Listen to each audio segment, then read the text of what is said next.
This is the Crisscross Show. I am back, and today I have an action-packed episode. I have my new NBA rankings, my thoughts on the NBA trade deadline, and as well as the buyout market, my MLB predictions, specifically my division winners, and as well as some bold predictions that you may or may not like. Anyways, enjoy. Okay, let's get it started with my NBA rankings as of March 28th, before any games are played on Sunday night. So anyways, there was one team that was bounced out of the top 10. That team is the Miami Heat. Since my last rankings, the Miami Heat have lost 6 in a row, so they are bounced out. They have not been looking good whatsoever. They did get Victor Oladipo in the trade deadline, but he hasn't played yet, and when he starts playing, maybe they'll start playing a little bit better. But anyways, the Miami Heat are bounced out. So that means there is a new team in the top 10, and this team is actually number 10, which is the New York Knicks. Now the New York Knicks are currently 24-22. They have won 3 in a row. They did lose Mitchell Robinson due to a toe fracture, but they've been playing great basketball all year. Their defense has been top 10 all year long. Again, Tom Thibodeau, you know how he is. He overplays players, but he's got young players, so he's overplaying them. They've got young legs, they'll be fine. But anyways, the New York Knicks have been playing amazing so far, so they are actually number 10. They are also currently number 4 in the East, which who would have thought? So the New York Knicks are number 10. Anyways, number 9, the Portland Trail Blazers. They have won 2 in a row. They are currently 6th in the Western Conference. They have been playing pretty good basketball. CJ McCollum did score about 29 in the first half the other day. So the CJ McCollum's back. And Damian Lillard has been kind of a little streaky, but again, he's giving CJ McCollum the chance to score, the chance to get comfortable again, back to playing basketball. So again, the Portland Trail Blazers are playing good. They did get Norman Powell in the trade deadline, so they will be playing a lot better once he actually starts playing, because that's a good scorer, that's a good defender. So the Portland Trail Blazers currently are number 9 in the rankings because of that. Number 8, the LA Lakers. Previously, before winning on Friday, they did lose 4 in a row. Now, mind you, that LeBron was out the past 3 games because of a high ankle sprain. And they're not looking good right now. They're not scoring a lot, but they're also not giving up a lot of points. They have been competing pretty well. Their defense without LeBron and AD, I think, has jumped down to 18th or something like that. But they still are the number 1 defensive team in the league. They've been playing pretty good. They don't score a lot and they don't give up a lot, which is, I guess, okay. Obviously, when you lose LeBron, you're going to lose a lot of opportunities to score because he soaks up so much of the defense that, he can pass and dish and other players can get involved. So they're still trying to get used to that. They do drop 4 points in the ranking, I guess. They were previously 4th, now they're 8th. Again, once AD and LeBron get back, they'll probably trend up.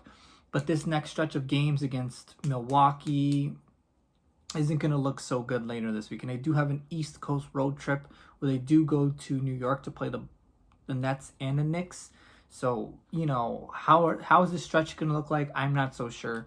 But right now, currently, the Lakers are number 8. Number 7, the Denver Nuggets. The Denver Nuggets are currently 7-3 in their last 10 games. They've been playing pretty good. They did start the year slow, but they've been trending upwards. They've been winning a lot of games recently. Again, 7-3 in their last 10 games is pretty good. Also, they got Aaron Gordon, which I'll mention later. But they've been playing good basketball. And in my opinion, I think if they were to face the Lakers right now, they would annihilate them in 4 games. So the Denver Nuggets are number 7. Number 6, the Milwaukee Bucks. Previously, before losing 2 in a row, they did win 5 in a row. So again, they are kind of a streaky team. They'll win a lot of games, then they'll lose 2 or 3. So they're just like I said about the Clippers last time, is they're a really, really hot team, and someone can say, oh, they'll win the finals. And then other weeks it's like, really? Like, that 2-time MVP on your team, and you can't do that? So I understand Giannis sat out one of the 2 games that they lost. So I'm kind of giving him, I guess, a little bit of a break here. because of that, and the Milwaukee Bucks will be number 6. Anyways, the top 5 teams are up next. All right, the top 5 teams are the top 5 teams, in my opinion, who are the best 5 in the league. Starting with number 5, the Philadelphia 76ers. They did lose a pretty emotional game to the Clippers the other night, which was a good game. Actually, it was last night. They have been pretty good without Joel Embiid, but I think without Joel Embiid, they're really missing that, big man presence. Dwight Howard is not Joel Embiid. Dwight Howard cannot shoot like Joel Embiid. Dwight Howard cannot, defend like Joel Embiid can when Joel Embiid's healthy. I do think they are a really good team without Joel Embiid, but I think that they're very limited in the half court, especially with Ben Simmons running the point. Philadelphia, again, is currently still first in the East. They are a game and a half ahead of Brooklyn, but I think they're a 2-game losing streak to losing that to Brooklyn, and I don't think they're anything much without Joel Embiid, and I think they'll barely get over Milwaukee if they have to face them without Joel Embiid. But obviously Joel Embiid will be back before the playoffs, but right now is what I'm thinking about with the Philadelphia 76ers. So they are currently number 5. Number 4, the LA Clippers. Now the LA Clippers have won 5 in a row, and again, like I said last in my rankings, they look like a really great team one day, then a really bad team the next time. But they have won 5 in a row quietly. They've been more quiet this year. They did acquire Rajon Rondo, which I'll get into later. But they have been playing pretty good basketball. They did beat the Philadelphia 76ers, which is a big win for them, beating the number 1 team in the Eastern Conference, beating their old coach in Doc Rivers. It was a pretty good game from top to bottom for the Clippers, and that's why I rank them number 4. Number 3, the Utah Jazz. I think the Utah Jazz have kind of gotten rid of those little woes that they had when everyone was like, oh, they're number 1 in the conference. Let's go at them.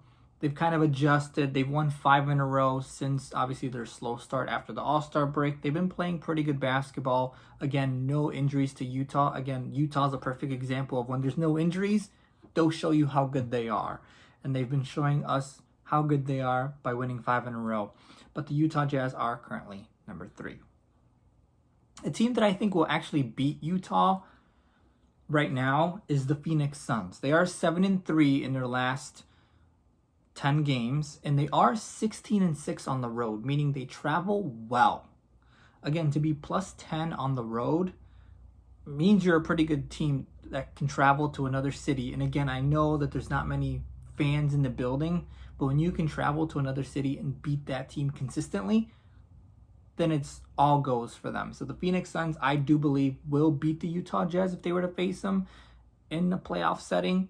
I do think they'd beat them in Utah. I think they'd destroy them in Phoenix. And I think the Phoenix Suns have been playing great. Again, Chris Paul will never get MVP votes, but he's an amazing player. He's my 3rd favorite player. And Devin Booker is playing out of his mind. DeAndre Ayton is playing out of his mind.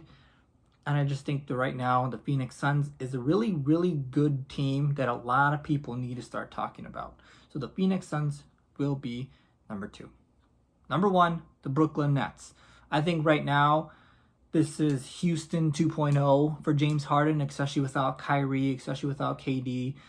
James Harden has LaMarcus Aldridge now, Blake Griffin, and he's got, just a really good team of shooters like Joe Harris and stuff like that. I think the Brooklyn Nets are Houston 2.0, and again, Houston, back in James Harden days there, were an amazing team. In the regular season would destroy anybody, but I think if James Harden were to lead this Brooklyn Nets team by himself into the playoffs, then they would sink just like the Houston Rockets did when James Harden was there. They are 8-2 in their last 10 games. They've been playing great, and again, I said this before, James Harden in the regular season by himself is a madman. He's amazing. He'll do all these amazing things, and that's why I have him currently at number 1. Again, this is right now, the way they're playing right now. And again, They're just like Houston, but I think once Kevin Durant comes back, once Kyrie comes back, once LaMarcus Aldridge clears the waivers and starts playing with them, then they're going to be a really scary team.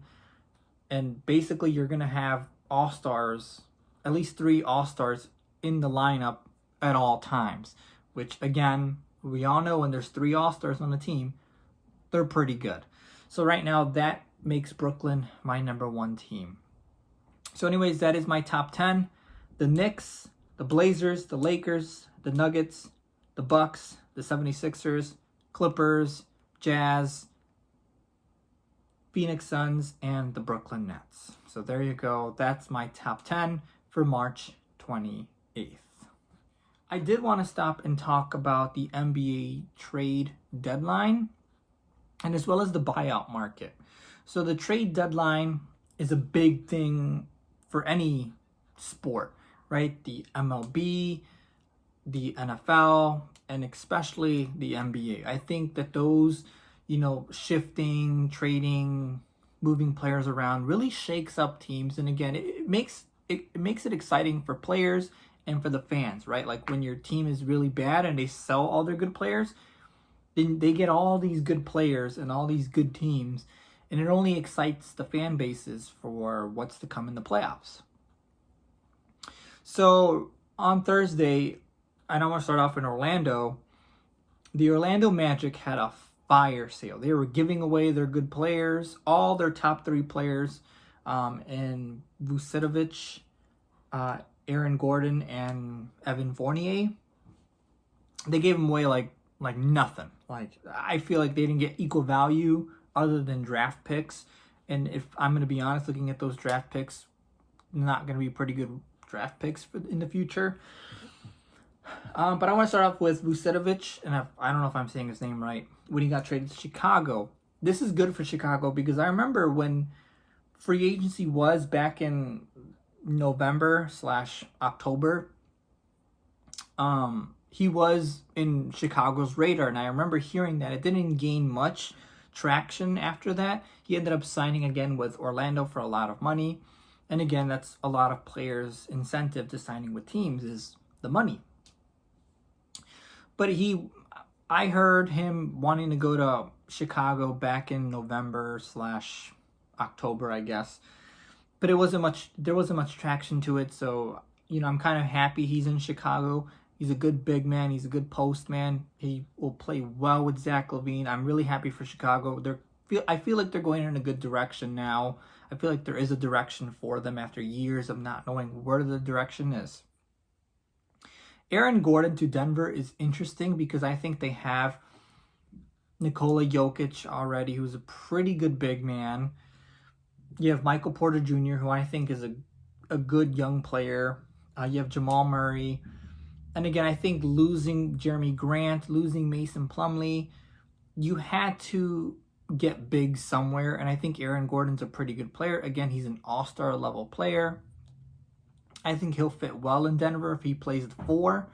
I think he brings Denver at least being competitive with the Lakers and the Clippers. But I don't know if he brings them over the hump necessarily. I do think he makes the series against the Lakers or the Clippers interesting, but I don't think he takes them over the hump. So I think it is a good addition for Denver. Evan Fournier to Boston to me makes no sense. Because you have Marcus Smart, and you have, Jason Tatum, Jaylen Brown. You give up Daniel Tice for essentially nothing for Mo Wagner, who's a good player, but he's not Daniel Tice. I think Evan Fournier is a 3-point shooter who's a pretty decent defender. I don't know much about Evan Fournier as much as I should, but I from what I've seen, he's a pretty good player. He's a pretty good point guard. Maybe that's what they need specifically since Marcus Smart's more of a 2-guard, if anything now. I do like this addition, but I don't really think it puts Boston over Brooklyn. Like, I think that was just kind of a trade to just be like, oh, we got someone nice. So, again, everyone says Danny Ainge is a smart guy, but he doesn't make those risky trades anymore. And I don't really know much about Evan Fournier. Again, I do think he's a nice player. I don't think he's, a Kyrie Irving type of player that moves a needle. So that trade was kind of funny to me. Anyways, this is going to bring me to Brooklyn, which Brooklyn actually in the buyout market got LaMarcus Aldridge. Now, LaMarcus Aldridge is 35 and Blake Griffin's 33, and everyone's like, oh, well, they're old guys. But again, to me, and I said this on Twitter, that LaMarcus Aldridge was in the Clippers in 2016. No, not on the Clippers. He was on the Spurs in 2016 and 17. KD was with OKC from 2008 to 2016. You had, who else? James Harden on the Houston Rockets. You had Blake Griffin on the Clippers. All these guys were competing against each other not too long ago in the Western Conference. Now they all moved to the East, and they're all in one team full of 100 All-Stars, it seems like. And I don't know how it's going to work out. Again, I think LaMarcus Aldridge will be a good guy in the second unit, which again, I think Brooklyn's just loading up the second unit because they know that their first unit of DeAndre Jordan, Kevin Durant, James Harden, Kyrie Irving, and Joe Harris is just amazing already. So they're loading up their second unit. So we can have Kevin Durant play, let's say, 30 to 35 minutes. So I think that's why Brooklyn's doing it, to kind of give KD a little bit of a rest, to give KD these amazing players that can hold off while he's out. Again, I think it's an interesting look. I don't really know how it's going to look because, again, it's a lot of all-stars in one team. So it's going to take a long time to get used to. And with Kevin Durant and Kyrie Irving not playing right now, I don't know how that's going to work out. But anyways, I think it's an interesting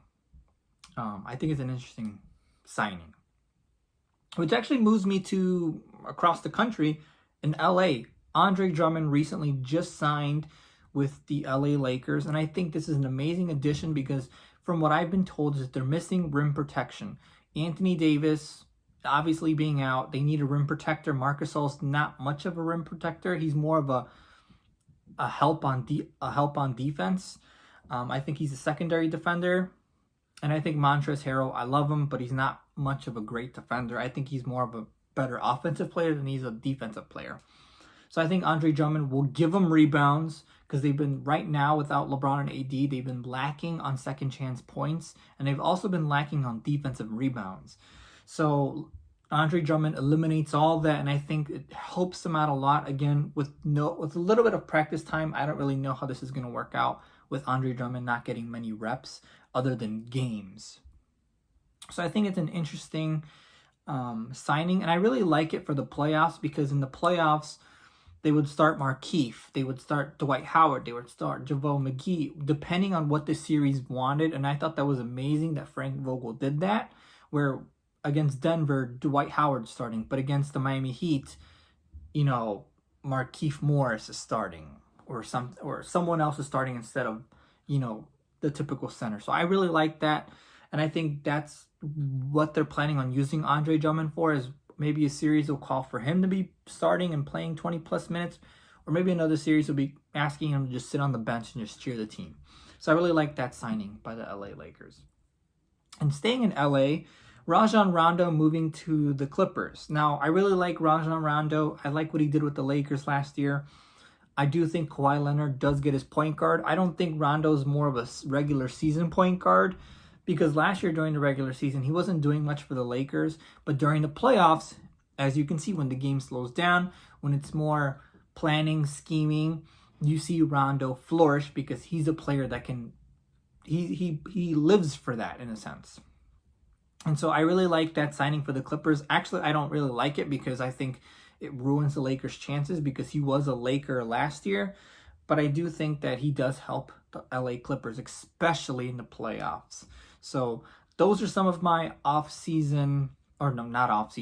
my NBA trade deadline and buyout thoughts right now. Let me know what you think in the comment section below. All right, switching gears to Major League Baseball. So baseball officially starts on Thursday. Opening day is Thursday. There's like 8 opening games that you can see on TV, and it's going to be a pretty good matchups for the first couple of series for the MLB. Anyways, we know that the Dodgers won last year. They won convincingly against the Tampa Bay Rays, I think in 6 games. It was a pretty good series. But I want to give you my early MLB predictions specifically division winners. So I want to start off in the National League. The National League Central. I do think the St. Louis Cardinals will win the division just because they never have a losing record, which is surprising to know that. When I heard that, I was surprised that they haven't had a losing record in like something years.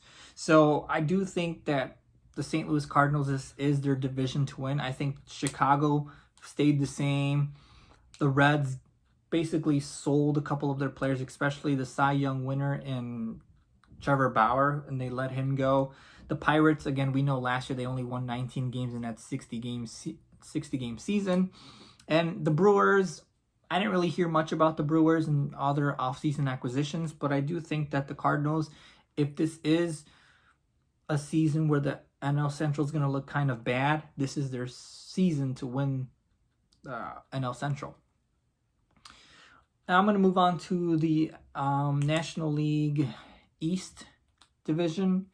I do think the Mets are going to win. And now hear me out. I know the Mets finished, I think, bottom in their division at 26-34. But I do think with the acquisition of Francisco Lindor, Pete Alonso, another year, Jacob deGrom, another year under him, I do think that the Mets do move up.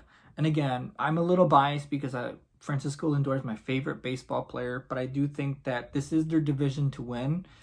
The Nats or the Nationals, I don't know what's going on with them. The Phillies, is Bryce Harper good? I think he's a little too expensive.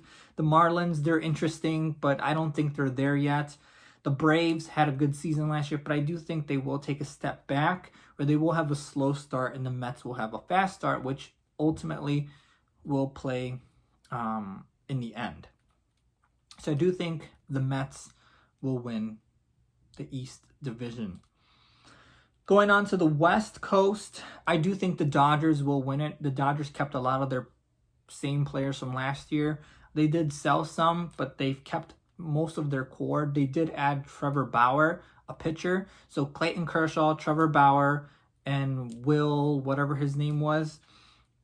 That rotation is going to be crazy enough, and I think that's going to take them over the hump, and especially with some of their relieving pitchers that they've kept, I do think they will, win the division.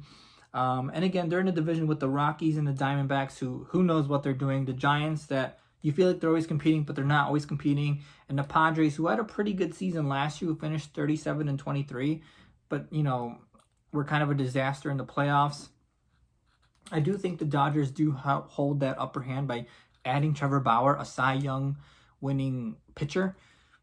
And Trevor Bauer is a pretty good player. I mean, I've been saying this for years when he was on the Indians, is that he's a really good pitcher. I thought he was better than Corey Kluber, and I loved Corey Kluber, but I think adding Trevor Bauer makes them that much of a better team. So in the National League, in the Central, I have the Cardinals.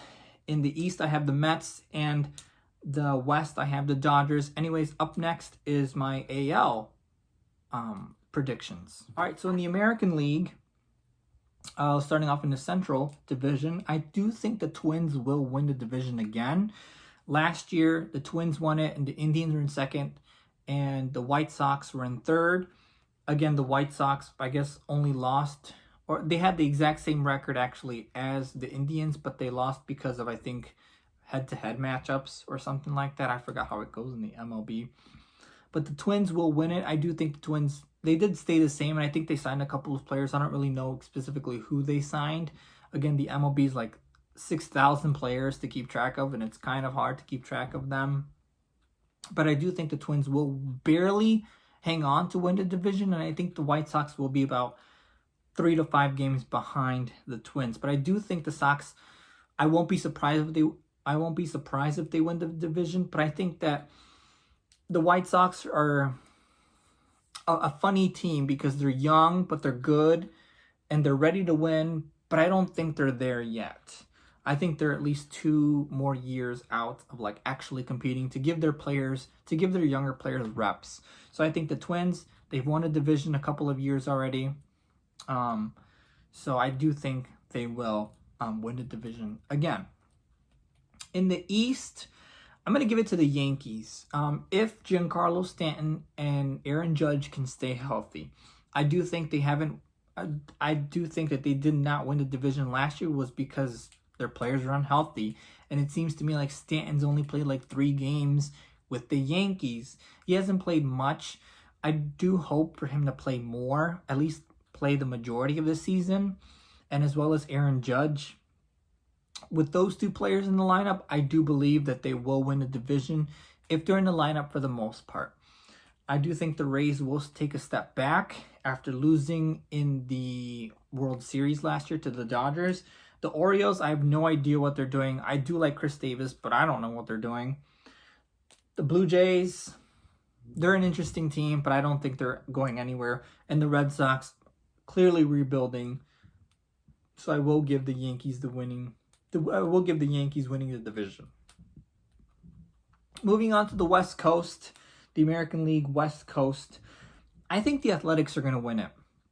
Again, I do think that the Angels will make it interesting, but I do think the A's will ultimately win it just because I think they have Chris Davis, the other Chris Davis.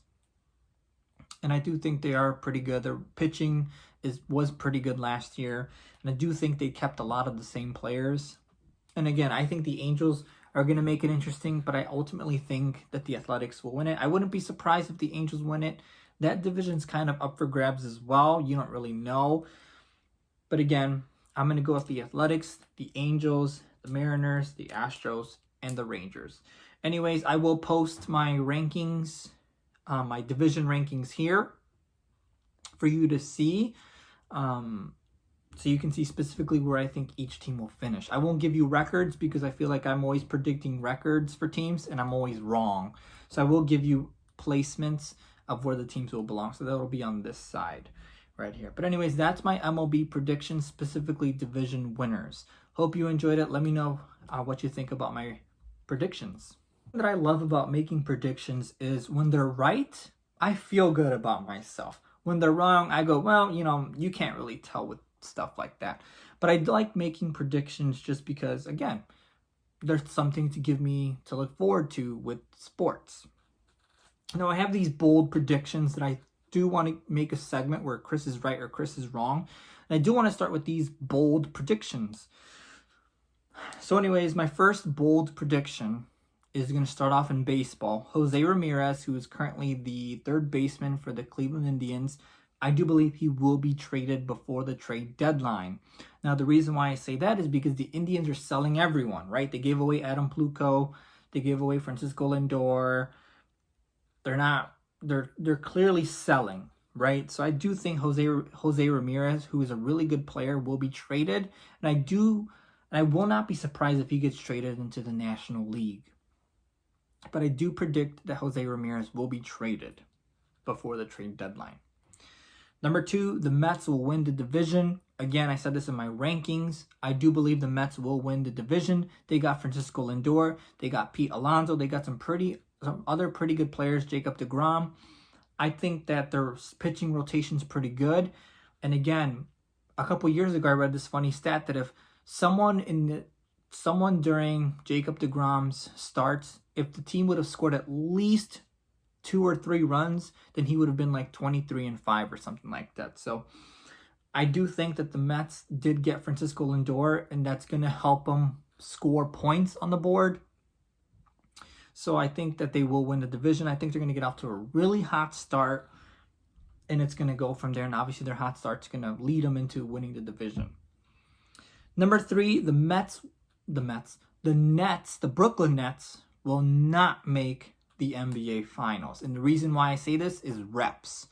Last year, everyone said the LA Clippers, give them the title already, raise the banner up already, end the season, they're winning the championship. And what happens? They folded in the Western Conference semifinals to a team that had a lot of reps with each other. And I think that the Brooklyn Nets, Kevin Durant now playing, Kyrie playing here and there, adding a bunch of new players, it seems like every week, it's going to play a factor in the playoffs when you're facing teams like the Milwaukee Bucks, the Miami Heat, the Philadelphia 76ers, who all have reps with each other. And if you're changing the lineup every 2 seconds, you're not giving anybody reps. You're giving everybody different jobs every other day. It's going to play a huge factor in the playoffs. And I think that the Nets, everyone's saying that they're going to win the championship, but they don't have reps. And I think that's going to play a really big factor in those playoff series, especially when you face Miami, especially when you face the Bucks, teams that have been together a couple of years already. It's gonna hurt them in the long run. So I do think the Nets, the Brooklyn Nets, will not make the finals. Number 4, the Knicks will make the playoffs. The New York Knicks, I think, are going to make the playoffs. They are currently 4th in the Eastern Conference at 24-22. Boston's not doing so hot. I think Charlotte's going to fold in a couple of weeks. And I think, again, the top 3 teams in Brooklyn, Philadelphia, and Milwaukee, I think they're going to stay there. And the New York Knicks, all they have to do is make either 4th, 5th, or 6th, and they're guaranteed a playoff spot. And I do think them currently 4th in the Eastern Conference is where they're going to finish because, again, they're playing really good. They have top 5 defense in the league. Their offense isn't that great, but I think having that tremendous defense is going to ultimately play a huge factor in them making the playoffs. All right, and my final bold prediction is that the Dodgers will repeat as champions.